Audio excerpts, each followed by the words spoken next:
I've said it before and I'll say it again. Robert Eggers is one of the most exciting directors working nowadays. Having made a huge impression with The Witch and The Lighthouse, Robert Eggers' The Northman was his biggest, most ambitious movie to date.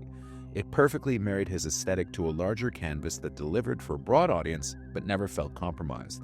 The fact that The Northman wasn't more widely seen on the big screen is a travesty, but with Nosferatu, Eggers seems on the cusp of a major hit that should open him up to an even bigger audience. So in this one, a young woman is haunted by a terrifying vampire who's become infatuated with her and will go to any lengths to be with her.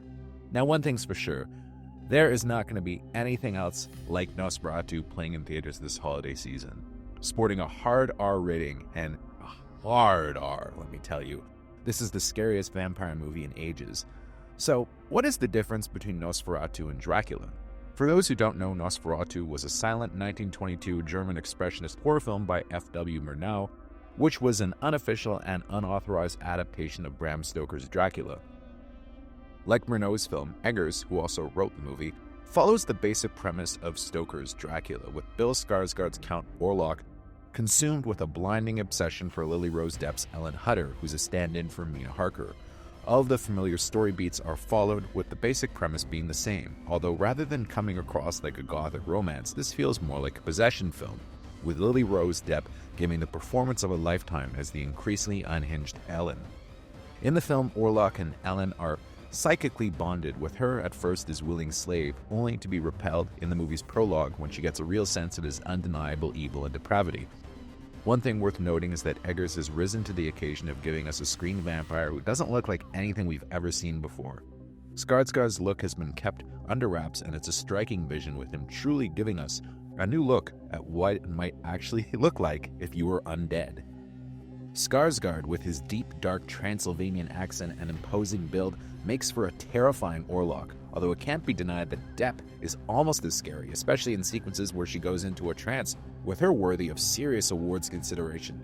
Honestly, this is one of the best female performances of the year, and she's well supported by Nicholas Hoult, who plays her husband Thomas, who's this story's version of Jonathan Harker.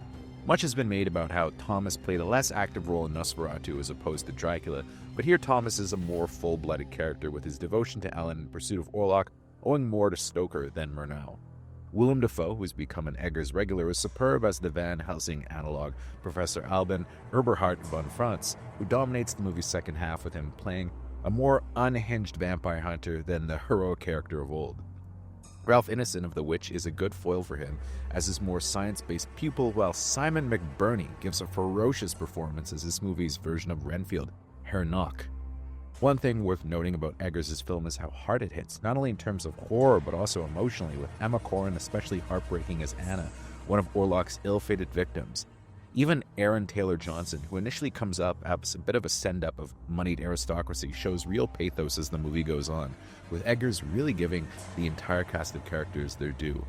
Aesthetically, this is the most impeccable mounting of a vampire film since Coppola did Bram Stoker's Dracula 30 years ago. Using a 1:66:1 aspect ratio, Nosferatu will likely be a visual feast for those lucky enough to see it on an IMAX screen, while the sound mix and score by Robin Carolan are superb. Truly, this is one of the most lovingly made horror films in some time, with Eggers likely having set out to make a definitive version of the tale. It's long been a passion project of his, and you can really tell.